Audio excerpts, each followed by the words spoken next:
నిజంగా మన తెలంగాణ రైతుల పరిస్థితి హరిగోస అంటే హరిగోసనే. అయ్యో మొన్ననే ఈ మాట అంటివి కదా అని అనుకుంటుర్రేమో. అసలు రైతుల గురించి మనం రోజు మాట్లాడుకోవాల్సిందే.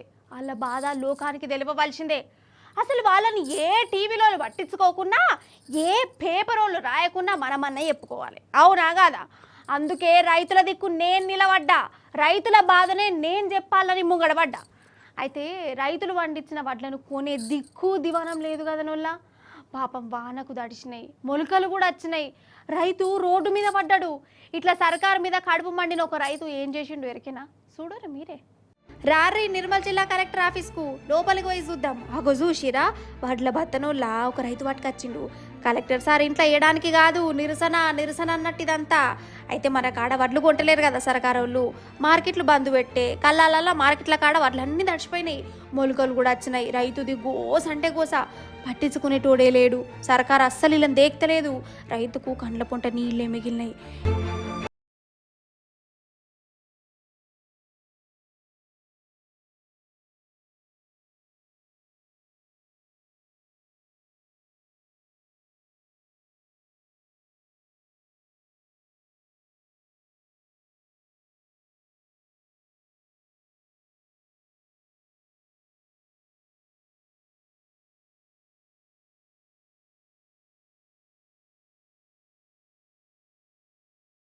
ఇదే ఏడ్చుకుంటూ కూర్చుంటే అయితలేదని ఇక ఈ రైతన్న డైరెక్ట్ బియ్యం బత్త పట్టుకొని కలెక్టర్ ఆఫీస్కి వచ్చిండు. వల్ల బాధలన్నీ చెప్పుకున్నాడు. ఇక నన్న రైతుల బాధ పట్టించుకోమని నిరసన చేసిండు. చూసినవా, ఇది మన తెలంగాణలో రైతుల పరిస్థితి.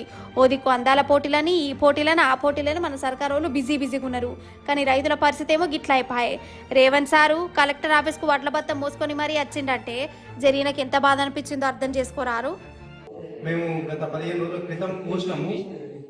13వ డేట్ నాడు పోయడం జరిగింది. 13, 14, 15 మ్యాచ్లు రావడం జరిగింది. కొన్నేమో 20 పైన మ్యాచ్లు రావడం జరిగింది.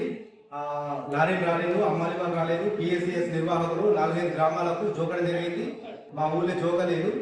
అందరితో పాటు సమానంగా నాకు కూడా కటింగ్ కావాలా, నాకు కూడా సమానంగా జోకండి అని చెప్పి నేను వేడుకోవడం జరిగింది. అయినా కూడా మరి జోక్తలేదు.